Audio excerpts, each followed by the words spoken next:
Role of bioinformatician.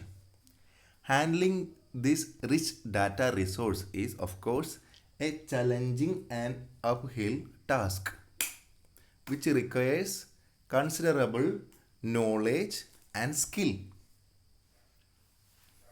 Just like നമുക്കറിയാം ലൈബ്രറിയിൽ ഒരു ലൈബ്രറിയൻ ഉണ്ടാവും.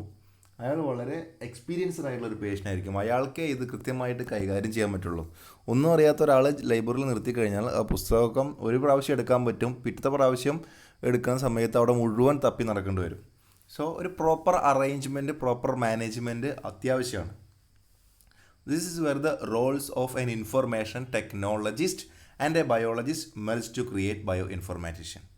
Okay, so information technologist and a biologist merge to create a bioinformatician. ഈ ബയോഇൻഫോർമാറ്റീഷ്യൻ ആണ് കൃത്യമായിട്ട് ഇത് കൈകാര്യം ചെയ്യാൻ പറ്റുള്ളൂ. നമ്മളൊരു ബയോളജിസ്റ്റാണ്, നമുക്ക് പോയിട്ട് ആ സംഭവങ്ങൾ എടുക്കാനോ ഡാറ്റ എടുക്കാനൊക്കെ ശ്രമിച്ചു കഴിഞ്ഞാൽ വളരെ റിസ്ക്കാണ്. നമ്മൾ കൃത്യമായിട്ട് ബയോ ഇൻഫോർമാറ്റിക്സ് പഠിച്ച് മനസ്സിലാക്കി കമ്പ്യൂട്ടർ യൂസേജ് കൂടി അറിഞ്ഞാൽ മാത്രമേ ഈ പറഞ്ഞ DDBG NCBI ഒക്കെ നെറ്റിൽ അവൈലബിൾ ആണ്. നമുക്കതിൻ്റെ സൈറ്റ് ഓപ്പൺ ചെയ്തിട്ട് അതിൽ കയറാൻ പറ്റും. അതിൽ കുറേ വിൻഡോസ് നമുക്ക് കാണാൻ പറ്റും. പക്ഷെ നമുക്കത് കൃത്യമായിട്ട് ഡാറ്റ അപ്ലോഡ് ചെയ്യാനോ റിട്രീവ് ചെയ്യാനോ അറിയില്ല. അത് അറിയണമെന്നുണ്ടെങ്കിൽ നമ്മളതിൻ്റെ ഫോർമാറ്റ്, അതിൻ്റെ ഡീറ്റെയിൽസ് കൃത്യമായി അറിഞ്ഞിരിക്കണം. നമ്മളൊരു ബയോ ഇൻഫോർമാറ്റീഷ്യൻ ആവണം. ഒരു ചെറിയ ബയോ ഇൻഫോർമാറ്റീഷ്യനെങ്കിലും ആയാൽ മാത്രമേ നമുക്ക് ഇത് ഹാൻഡിൽ ചെയ്യാൻ പറ്റുള്ളൂ. The major difficulties faced by a bioinformatician while developing a database include എന്തൊക്കെയാണ് മേജറായിട്ടുള്ള problems faced by a bioinformatician? അറിയാം, വേൾഡ് വൈഡ് ആണ്, ലോകത്തുള്ള എല്ലാവർക്കും വേണ്ടിയിട്ടുള്ള സാധനമാണ്. So he always should manage large volume of data, the availability of large volume of data. Okay, and the second point is this stands for errors and inconsistency in this data. Errors എന്താ? കാരണം എന്താ? ലോകത്തിൻ്റെ പല ഭാഗത്തുനിന്നും പല സയൻറ്റിസ്റ്റുകളും പല റിസർച്ചേഴ്സും പല വിധത്തിൽ ക്രിയേറ്റ് ചെയ്യുന്നത്. അപ്പോൾ അതിൽ പലതും മിസ്റ്റേക്ക് വരാം, സ്വാഭാവികം. നമ്മളാണ് ചെയ്യുന്നുണ്ടെങ്കിൽ ചിലപ്പോൾ നമ്മുടെ ഭാഗത്ത് നിന്ന് മിസ്റ്റേക്ക് വന്നിട്ട് നമ്മൾ അപ്ലോഡ് ചെയ്ത് കഴിഞ്ഞാൽ അതും ഇവർ കണ്ടുപിടിക്കണം. Okay, so errors and inconsistency in this data, diversity of data, differences in the types of data format. Okay, ഈ ഡാറ്റ ഫോർമാറ്റൊക്കെ നമുക്കറിയാം. നമ്മളൊരു പലപ്പോഴും നമ്മൾ കണ്ടിട്ടുണ്ട് PSCയിലോ ഒക്കെ ഒരു ഫോട്ടോ ഇമേജ് അപ്ലോഡ് ചെയ്യാൻ പറയുമ്പോൾ നമ്മുടെ ഫോർമാറ്റ് മാറിപ്പോയി കഴിഞ്ഞാൽ പണിയാവും അല്ലേ? നമുക്ക് ഇപ്പോൾ സിമ്പിളായിട്ടൊരു വേർഡ് ഫോർമാറ്റ്, PDF ഫോർമാറ്റ്, ഇതൊക്കെ നമുക്കറിയാം. അതുപോലെ തന്നെ JPE ഫോർമാറ്റ്, ഇങ്ങനത്തെ പറയുന്ന ഒരു പെർട്ടിക്കുലർ ഫോർമാറ്റിലല്ല എന്നുണ്ടെങ്കിൽ ബുദ്ധിമുട്ടാണ്.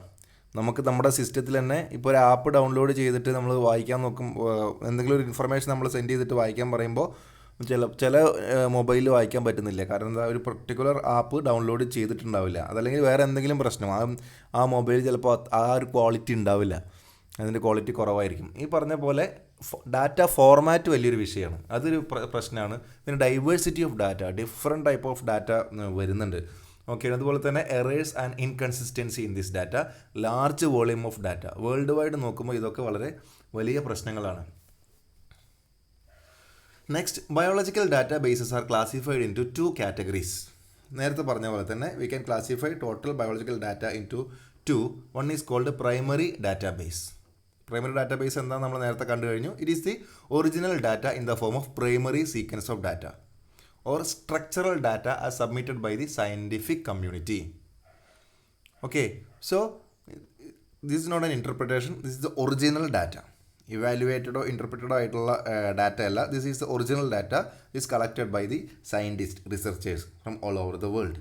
Okay, so it is the original data or structural data as submitted by the scientific community. They are unique data obtained through laboratory experiments and are retained as the original data. Okay, so they are unique data.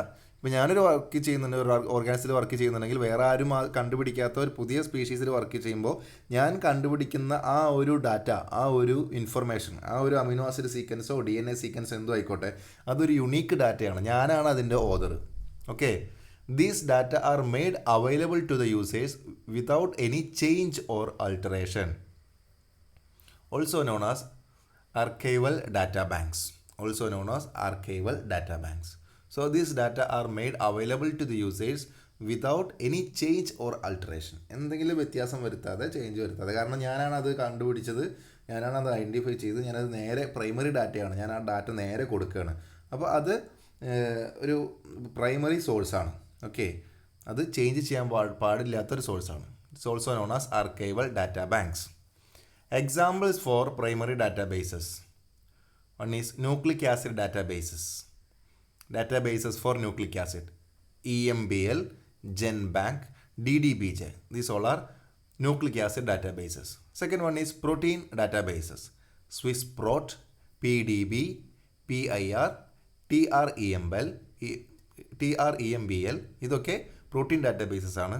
മെറ്റാബോളൈറ്റ് databases KEGG, eco CYC, meta CYC, ഇതൊക്കെ metabolite ഡാറ്റാബേസസിന് എക്സാമ്പിളാണ്. So nucleic acid databases, protein databases and metabolite databases. അത് 1-2 എക്സാമ്പിളൊക്കെ പഠിച്ചു വയ്ക്കും.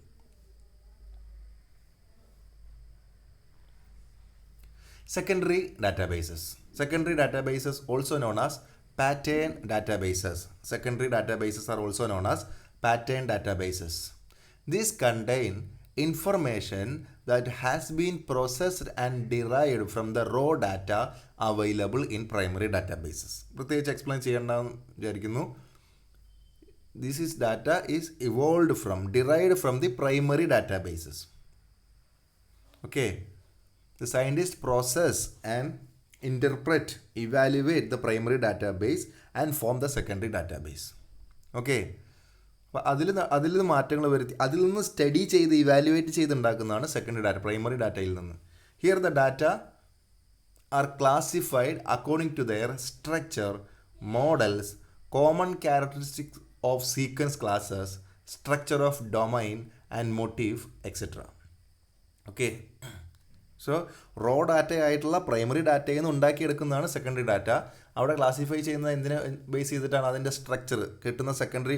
വെറും ഒരു primary sequence കിട്ടുമ്പോൾ അതിന് സ്ട്രക്ചറും അതിൻ്റെ ഫങ്ഷനും അതിൻ്റെ 3D ഫോമും എല്ലാം അതിൽ നിന്ന് എന്ത് ചെയ്യും?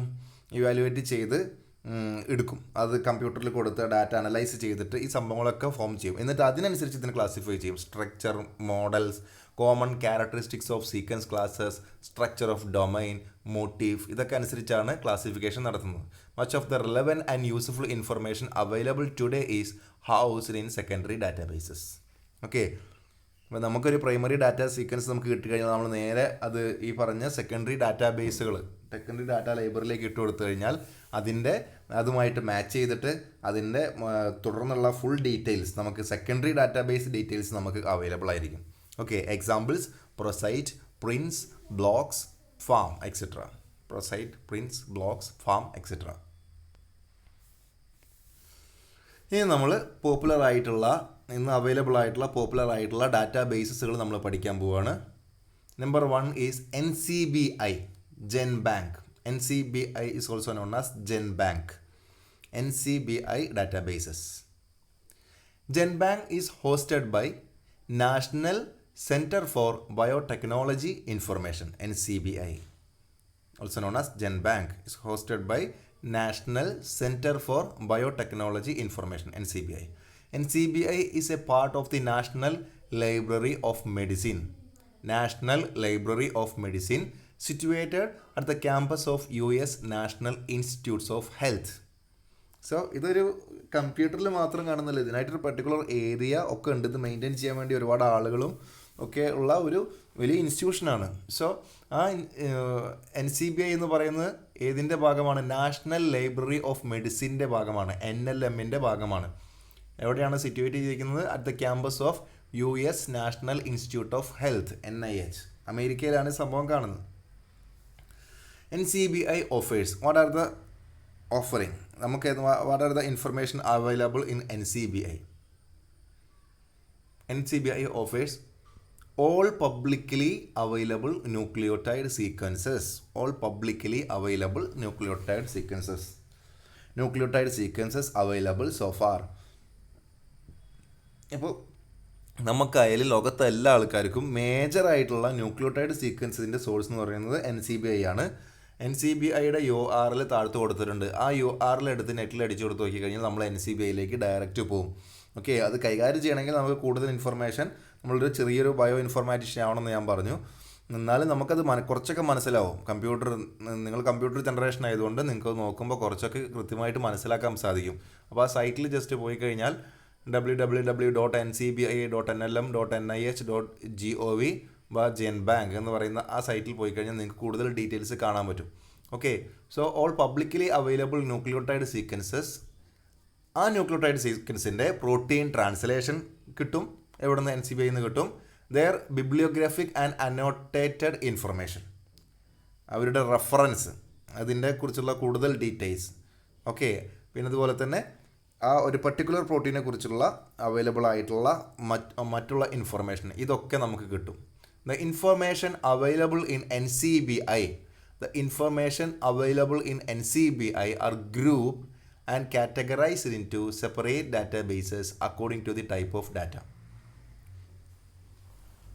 NCBIയിലുള്ള information they are grouped and categorized into separate databases based on the difference in data, based on the type, structure, function, okay, motif, domain, ഇതിൻ്റെയൊക്കെ ഡിഫറൻസ് അനുസരിച്ച് the available data are categorised. ഇതൊരു library ആണല്ലോ, സ്വാഭാവികമായിട്ടും ഉണ്ടാകുന്ന data വളരെ huge amount of data. ലോകത്തുള്ള ന്യൂക്ലിയോട്ടൈഡിൻ്റെ ഒക്കെ non ആയിട്ടുള്ള എല്ലാ ന്യൂക്ലിയോട്ടൈഡുകളും അവൈലബിൾ ആണെന്നാണ് പറയുന്നത് ഇത്രയും NCBIയിൽ. അപ്പോൾ അത്രയും വളരെ ഹ്യൂജ് ആയിട്ടൊരു സംഭവമാണ്.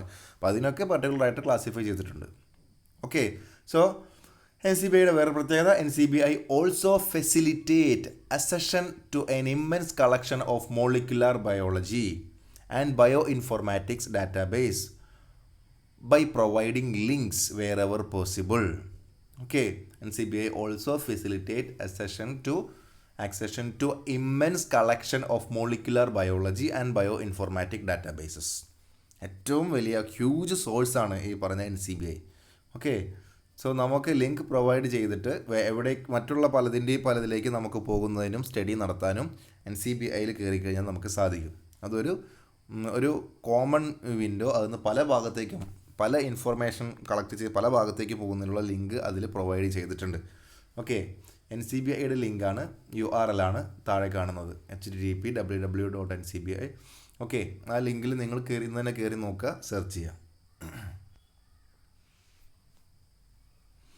Direct submission of data through NCBI. How you can directly submit a data to NCBI.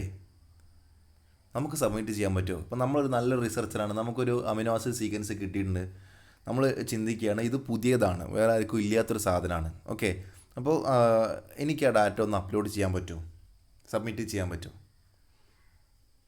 So NCBIയിൽ പറ്റും നമുക്ക്. NCBI facilitates and encourage direct submission of sequence data by providing a very simple and user friendly process. NCBI facilitates and encourages direct submission of sequence data by providing a very simple and user-friendly process. Researchers from anywhere in the world can submit their data to GenBank. It is very easy. Okay, റിസർച്ചേഴ്സിന് വളരെ എളുപ്പത്തിൽ data submit ചെയ്യാൻ പറ്റും, GenBankൽ data submit ചെയ്യാൻ പറ്റും. Okay, so an accession number is given to the sequence and the submission are then released to the public database after the quality assurance check. അതാണ് പ്രധാനം. There will be a quality assurance check. If we submit a data, that data will be available to the public only after the quality assurance check. There will be a quality assurance check. ഇത് okay ആണോ എന്ന് അവിടെ bio ഇൻഫോർമാറ്റിഷ്യൻ അവിടെ work ചെയ്യുന്നുണ്ട്. അവർ നമ്മൾ കൊടുത്ത data analyse ചെയ്തിട്ട് ഇത് ഓക്കെ ആണോ എന്ന് അവർ കൃത്യമായി സ്റ്റഡി ചെയ്ത് ആ ക്വാളിറ്റി അഷുറൻസ് പാസ്സായാൽ മാത്രമേ അത് പബ്ലിക്കിന് കൊടുക്കുള്ളൂ. This stored information can be retrieved using the NRES retrieval system. അത് നമുക്ക് പഠിക്കാനില്ല. ആ കൊടുത്ത ഡാറ്റ നമുക്ക് റിട്രീവ് ചെയ്തെടുക്കാൻ പറ്റും. There is N NRES retrieval system. Retrieval system ഉണ്ട് അവിടെ. റിട്രീവ് ചെയ്തെടുക്കുന്നതിനൊരു സിസ്റ്റം ഉണ്ട്, ആഡ് ചെയ്യുന്നതിന് ഒരു സിസ്റ്റം ഉണ്ട്, അതിലൂടെ നമുക്ക് സെർച്ച് ചെയ്യുന്നതിനൊരു സിസ്റ്റം ഉണ്ട്. അപ്പോൾ ഇവിടെ റിട്രീവ് ചെയ്യുന്ന സിസ്റ്റത്തിൻ്റെ പേരാണ് NRES retrieval system. The second one is DDBJ. DDBJ is the DNA data bank of Japan. First പറയുന്നത് അമേരിക്കയുടെയാണ്. Second one is DDBJ. It is the DNA data bank of Japan. It is started in 1986. It is now hosted at National Institute of Genetics. Okay, ഇതും ഒരു ഇൻസ്റ്റിറ്റ്യൂഷനിൽ കൂടെ work ചെയ്യുന്ന സാധനമാണ് DDBJ. ഇവിടെ DDBJ gather data mainly from scientists in Japan and also from researchers all over the world. Okay, and share this nucleotide data with EMBL and GenBank. GenBank നമ്മൾ പറഞ്ഞ NCBI. Okay, അപ്പോൾ നമ്മൾ വിചാരിക്കും DDBJ അവരൊരു പ്രത്യേക institution, അവരെ ജപ്പാനിൽ നിന്നുള്ള സയൻറ്റിസ്റ്റുകളിലൊക്കെ അല്ലെങ്കിൽ മറ്റുള്ള ലോകത്തു നിന്നുള്ള മുഴുവൻ ആൾക്കാർ ഇൻഫർമേഷൻ കളക്ട് ചെയ്തിട്ട് അത് അവർ അവിടെ സ്വന്തമായിട്ട് വയ്ക്കുമെന്ന് വിചാരിക്കും. പക്ഷെ അങ്ങനെയല്ല, അവർ കിട്ടുന്ന ഡാറ്റ ആരുമായിട്ട് ഷെയർ ചെയ്യും? EMBLും ജെൻബാങ്കൊക്കെ ആയിട്ട് ഷെയർ ചെയ്യും. അതായത് നമ്മൾ മനസ്സിലാക്കേണ്ടത് ഇവരൊക്കെ ഒരു കൊളാബറേറ്റഡ് ബോഡിയാണ്. ഓക്കെ, DDBJയിൽ കിട്ടുന്ന ഡാറ്റ EMBLിലും ജെൻബാങ്കിൽ NCBIയിലും ഒക്കെ അവൈലബിൾ ആയിരിക്കും. NCBIയിൽ കിട്ടുന്നത് തിരിച്ചും. ഓക്കെ, എല്ലാം കൊളാബറേറ്റഡ് ആണ്, വ്യത്യസ്ത ഏരിയയിൽ ഇൻസ്റ്റിറ്റ്യൂഷനായി വർക്ക് ചെയ്യുന്നതേ ഉള്ളൂ. Okay, so these 3 members DDBJ, EMBL and GenBank exchange data and information on internet. ഇപ്പോൾ ഒരാളിൽ നിന്ന് അടുത്ത ആളിലേക്ക് പോകാനും അടുത്ത ആളിൽ നിന്ന് മറ്റാളിലേക്ക് പോകാനൊക്കെ സാധിക്കും. എല്ലാവർക്കും കോമൺ ഇൻഫർമേഷനാണ്. ഓക്കെ, പക്ഷേ പ്രത്യേക ആളുകൾ ഓരോ ഇൻസ്റ്റിറ്റ്യൂഷനിലും വർക്ക് ചെയ്യുന്നുണ്ടെന്ന് മാത്രം. ഓരോ ലൈബ്രറി പോലുള്ള ഓരോ സ്ഥലത്തും പ്രത്യേക ആൾക്കാർ വർക്ക് ചെയ്യുന്നുണ്ട്. So DDBJ can be access through internet വയ DDBJ ഹോം പേജ് അവിടെ കൊടുത്തിട്ടുണ്ട്. അത് നോക്കിക്കഴിഞ്ഞാൽ നമുക്ക് DDBJയുടെ സൈറ്റിലേക്ക് നമുക്ക് വളരെ ഈസി ആയിട്ട് കയറാൻ പറ്റും. Purpose of DDBJ: to collect nucleotide sequence from researchers, സയൻറ്റിസ്റ്റുകളിൽ നിന്ന് റിസർച്ചേഴ്സിൽ നിന്ന് ന്യൂക്ലിയോടൈഡ് സീക്വൻസിൻ്റെ ഇൻഫർമേഷൻ കളക്ട് ചെയ്യുക. And to issue the internationally recognised accession number to data submitters. Internationally recognised accession number data submit ചെയ്യുന്ന ആൾക്ക്, എൻ്റെ കയ്യിലൊരു ഡാറ്റ ഞാൻ ക്രിയേറ്റ് ചെയ്തു, ഒരു അമിനോ ആസിഡ് സീക്വൻസ് എനിക്ക് കിട്ടി, ഞാനത് ഡാറ്റ സബ്മിറ്റ് ചെയ്യുമ്പോൾ ഒരു ഇൻ്റർനാഷണലി റെക്കഗ്നൈസ്ഡ് ആയിട്ടുള്ള ഒരു ആക്സഷൻ നമ്പർ എനിക്ക് തരും. ഓക്കെ, സോ എൻ്റെ ഡാറ്റ ഇൻ്റർനാഷണലി റെക്കഗ്നൈസ്ഡ് ആണ് ഞാൻ കൊടുക്കുന്ന ഇൻഫർമേഷൻ, കാരണം ഞാൻ കൊടുക്കുന്നത് DDBJയിലേക്കാണ്. So the principal purpose of DDBJ operation is to improve the quality of international nucleotide sequence database collaboration as public domain. Okay, to improve the quality of international nucleotide sequence database collaboration. അങ്ങനെ പറയുമ്പോൾ എന്താ, ഈ EMBJയുടെയും NCBIയുടെയും DDBJ ഒക്കെ collect ചെയ്യുന്ന വ്യത്യസ്ത ലോകത്തിൻ്റെ വ്യത്യസ്ത കോണുകളിൽ നിന്ന് കളക്ട് ചെയ്യുന്ന ഡാറ്റയുടെ ക്വാളിറ്റി ഇമ്പ്രൂവ് ചെയ്യാൻ അവരതിൽ വർക്ക് ചെയ്യുന്നുണ്ട്. അത് കളക്ട് ചെയ്യുന്ന NCBI ആവാം, EMBL ആവാം, പക്ഷേ അതിൻ്റെ ക്വാളിറ്റി ഇമ്പ്രൂവ് ചെയ്യാൻ വേണ്ടിയിട്ട് ഇവർ വർക്ക് ചെയ്യുന്നു. Improve the quality of international nucleotide sequence database. About 99% of the nucleotide data in INSDC are submitted by the Japanese researchers through DDBJ. ഓക്കെ, INSDCയിൽ കാണുന്ന 99%ഉം ജാപ്പാനീസ് റിസർച്ചേഴ്സാണ് സബ്മിറ്റ് ചെയ്യുന്നത് പറയുന്നു through DDBJ. This database plays a major role to improve the quality of INSDC, International Nucleotide Sequence Database കൊളാബറേഷനെ quality improve ചെയ്യാൻ വേണ്ടി മേജറായിട്ട് വർക്ക് ചെയ്യുന്നത് DDBJ ആണ്. ഈച്ച് ഡാറ്റാബേസ് എൻട്രി ഇൻക്ലൂഡ്സ്, ഇപ്പോൾ എനിക്കൊരു ഡാറ്റാബേസ് എനിക്ക് കിട്ടി, ഒരു പ്രൈമറി ഡാറ്റാബേസ്, ഒരു ന്യൂക്ലിയോടൈഡ് സീക്വൻസ് എനിക്ക് കിട്ടി. ഓക്കെ, ഞാൻ ആ ന്യൂക്ലിയോടൈഡ് സീക്വൻസ് എൻ്റർ ചെയ്യാൻ തീരുമാനിച്ചു. വെറുതെ എടുത്തിട്ട് അതിൻ്റെ ATCG എന്ന് പറഞ്ഞുള്ള സാധനം വെറുതെ എടുത്തിട്ട് ഒറ്റയടിക്കാണ്ട് അപ്ലോഡ് ചെയ്യാൻ പറ്റില്ല. അതിന് എന്തൊക്കെ കാര്യങ്ങൾ മുൻകൂട്ടി എൻ്റെ കയ്യിൽ ഉണ്ടാവണം. ഓക്കെ, എൻ്റെ കയ്യിൽ എന്തൊക്കെ വേണം? ഡീറ്റെയിൽസ് ഓഫ് സീക്വൻസ്, ആ സീക്വൻസിൻ്റെ ഡീറ്റെയിൽസ് ഓഫ് കോഴ്സ് നമ്മുടെ കയ്യിൽ ഉണ്ടാവണം.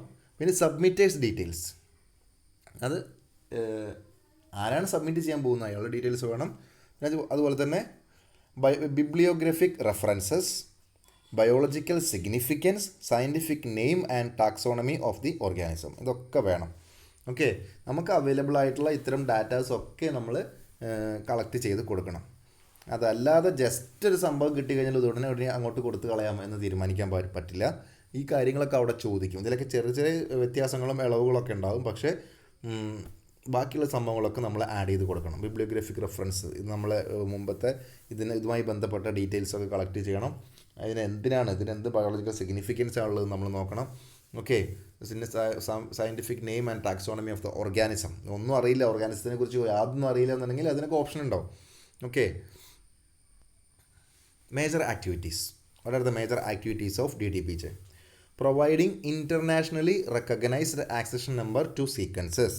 നമ്മൾ ഒരു സീക്വൻസ് കൊടുത്തു കഴിഞ്ഞാൽ നമുക്കും ഒരു ഇൻ്റർനാഷണലി റെക്കഗ്നൈസ്ഡ് ആക്സഷൻ നമ്പർ നമുക്ക് തരും. Bio informatics databases management. Bio informatics databases management. Developing tools for the analysis and visualisation of biological data. പറഞ്ഞു ബയോ ഇൻഫോർമാറ്റിക് ഡാറ്റാബേസ് മാനേജ്മെൻറ്റ് എന്ന് പറയുമ്പോൾ പല ആളുകളും ഇടുന്ന ആ ഇൻഫർമേഷനെ കൃത്യമായി സെർച്ച് ചെയ്യുന്നതിനും കൃത്യമായി അതിനെ ക്വാളിറ്റി ഇമ്പ്രൂവ് ചെയ്യുന്നതിനൊക്കെ ഈ DDBJ ഹെൽപ്പ് ചെയ്യുന്നുണ്ട്. Developing tools for the analysis and visualisation of biological data. Tools നമുക്കറിയാലോ, ഞാൻ മുമ്പ് പറഞ്ഞിരുന്നു, ഇതിൽ നിങ്ങളോട് പറഞ്ഞിരുന്നു. ഇപ്പോൾ ഒരു പർട്ടിക്കുലർ ഇപ്പോൾ ഒരു ഫോട്ടോ നമ്മൾ എടുക്കുമ്പോൾ ആ ഫോട്ടോ നമ്മൾ ചിലപ്പോൾ അത്ര വലിയ ഭംഗിയും ഇതൊന്നും ഉണ്ടാവില്ല. പക്ഷേ ആ ഒരു പർട്ടിക്കുലർ ആപ്പ് മൊബൈലിൽ വെച്ചിട്ട് നമ്മളെ അതിസുന്ദരന്മാരും സുന്ദരികളും ആക്കി മാറ്റാൻ പറ്റും. ലിപ്സ്റ്റിക്കൊക്കെ ഇട്ട് വളരെ മനോഹരമായ കോലത്തിലേക്ക് മുടിയൊക്കെ നല്ലോണം കറപ്പിച്ച് അങ്ങനെ നല്ല ഭംഗിയായിട്ട് നമുക്ക് എന്നിട്ട് അത് പ്രൊഫൈൽ പിക്ചറായിട്ട് ഇടാം. ഓക്കെ, പല വിവാഹ ലെവലിലൊക്കെ പലരും കബളിപ്പിക്കപ്പെടുന്നുണ്ട്. ഇപ്പോൾ ആരും വിശ്വസിക്കുന്നില്ല. പണ്ടൊക്കെ ഇത്തരം ഇതിലൊക്കെ അങ്ങനെ ഫോട്ടോസൊക്കെ അപ്ലോഡ് ചെയ്ത് ഭയങ്കര സുന്ദരനും സുന്ദരിയൊക്കെ ആക്കിയിട്ട് മാറ്റും. പിന്നെ നേരിട്ട് കാണുമ്പോൾ ഞെട്ടിപ്പോവും.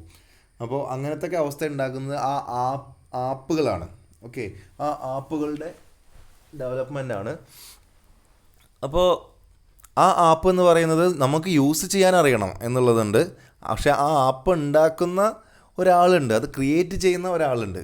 ഓക്കെ, ആ ആപ്പ് ഒരു ടൂളാണ്. നമ്മുടെ ഫോട്ടോനെ എഡിറ്റ് ചെയ്യാൻ ഉപയോഗിക്കുന്ന ഒരു ടൂളാണത്. ഓക്കെ, അപ്പോൾ ആ ടൂൾ ക്രിയേറ്റ് ചെയ്യുന്ന ഒരാൾക്കാരുണ്ട്. കമ്പ്യൂട്ടർ എഫിഷ്യൻ്റ് ആയിട്ടുള്ള ആളുകൾ അത് സോഫ്റ്റ്വെയർ എഫിഷ്യൻ്റ് ആയിട്ടുള്ള ആളുകൾ അത് ജനറേറ്റ് ചെയ്യുന്നു. പക്ഷേ നമ്മൾ ജസ്റ്റ് ഉപയോഗിക്കുന്ന ആൾക്കാർ, അത് ഉപയോഗിക്കാനും നമുക്കൊരു നോളജ് വേണം. ഓക്കെ, അപ്പോൾ അതുപോലെ തന്നെ ഇവരെന്ത് ചെയ്യുന്നുണ്ട്, ഈ DDBJ ഇതുപോലത്തെ ടൂളുകൾ ക്രിയേറ്റ് ചെയ്യുന്നുണ്ട്. Okay, developing tools for the analysis and visualisation of biological data. ഇപ്പോൾ ആ ഫോട്ടോ എഡിറ്റ് ചെയ്യുന്നതിന് ഒരു ആപ്പ് ഉണ്ടാക്കുന്ന പോലെ നമ്മുടെ ബയോ ഇൻഫോർമാറ്റിക്സ് നമ്മൾ ഇൻഫർമേഷൻ കൊടുക്കുന്നതിനെ എഡിറ്റ് ചെയ്യുന്നതിനും അതൊന്ന് ഫർദർ ഡെവലപ്മെൻറ്റിനും വേണ്ടിയിട്ടുള്ള ടൂൾസ് ക്രിയേറ്റ് ചെയ്യുന്നുണ്ട് ആര്, DDBJ. Okay, they also conducting courses for beginners to reduce the complexity in the biological data analysis. നമ്മളൊക്കെ ബിഗിനേഴ്സാണ്. നമ്മളവിടെ ജോയിൻ ചെയ്ത് കഴിഞ്ഞാൽ അവരത് എങ്ങനെ കൈകാര്യം ചെയ്യണം എന്നുള്ള വ്യക്തമായിട്ടുള്ള ഒരു സ്റ്റഡി, ഒരു ക്ലാസ് നമുക്ക് കോഴ്സ് തന്നെ കണ്ടക്ട് ചെയ്യുന്നുണ്ട്. അത് അറ്റൻഡ് ചെയ്ത് നമുക്ക് കൃത്യമായിട്ട് പഠിക്കാൻ പറ്റും. Next, protein data bank. Protein data bank. It is established in 1971. It is established in 1971 at Brookhaven National Laboratory. The Protein Data Bank is established in 1971 at Brookhaven National Laboratory. Okay, നമ്മൾ നേരത്തെ രണ്ടെണ്ണം പഠിച്ച nucleotide database ആണ്. ഇത് protein data bank ആണ്. The main primary database used for the prediction of 3D structure of protein and nucleic acid. Okay, so മേജറായിട്ട് പ്രോട്ടീനാണ്. ഈ പ്രോട്ടീനിൻ്റെ ഡാറ്റ ഉപയോഗിച്ച് ന്യൂക്ലിക് ആസിഡും അനലൈസ് ചെയ്യാമെന്ന് പറഞ്ഞു. അങ്ങനെ primary database used for the prediction of 3D structure of protein and nucleic acid. ഇപ്പോൾ പ്രോട്ടീൻ്റെയും ന്യൂക്ലിക് ആസിഡിൻ്റെ ഒക്കെ 3D സ്ട്രക്ചർ പ്രൊഡിക്റ്റ് ചെയ്യാൻ വേണ്ടിയിട്ട് യൂസ് ചെയ്യുന്നത് ഈ പറഞ്ഞ PDBയിലെ പ്രോട്ടീൻ ഡാറ്റാ ബാങ്കിലെ ഇൻഫർമേഷനാണ്.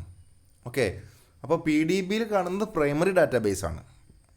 ആ പ്രൈമറി ഡാറ്റാബേസ് ഉപയോഗിച്ചിട്ട് നമുക്ക് സെക്കൻഡറി ഡാറ്റാബേസ് ആയിട്ടുള്ള പ്രോട്ടീൻ സ്ട്രക്ചറും ന്യൂക്ലിക് ആസിഡും ഒക്കെ നമുക്ക് പ്രെഡിക്റ്റ് ചെയ്യാൻ പറ്റും. Okay, this is the single world wide archive of structural data. ഏറ്റവും single world wide archive of structural data. World wide ആയിട്ട് പ്രോട്ടീൻ ലെവലിൽ ഏറ്റവും കൂടുതൽ യൂസ് ചെയ്യുന്ന ഏറ്റവും ഫേമസ് ആയിട്ടുള്ള സംഭവം എന്ന് പറയുന്നത് PDB ആണ്. This is maintained by the Research Collaboratory for Structural Bioinformatics, RCSB. This is maintained by the Research Collaboratory for Structural Bioinformatics, RCSB. RCSB PDB has an international community of users including biologists, other scientists, students and educators, media writers, general public. ഇവരൊക്കെ കൂടിയിട്ടുള്ള ഒരു അസോസിയേഷനാണ്. Okay, international കമ്മ്യൂണിറ്റിയാണ് ഈ RCSB PDB എന്ന് പറയുന്നത്. Okay, research collaboratory for structural bioinformatics. ഇവരാണ് ഈ സംഭവം PDB protein data ബാങ്കിനെ മെയിൻറ്റെയിൻ ചെയ്യുന്നത്. Okay, the funding members are PDB data.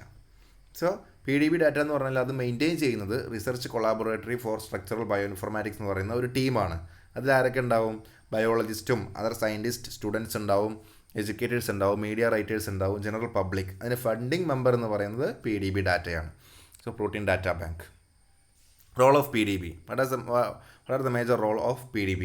It is a storehouse of information about the 3D structures of large biological molecules, including proteins and nucleic acid data.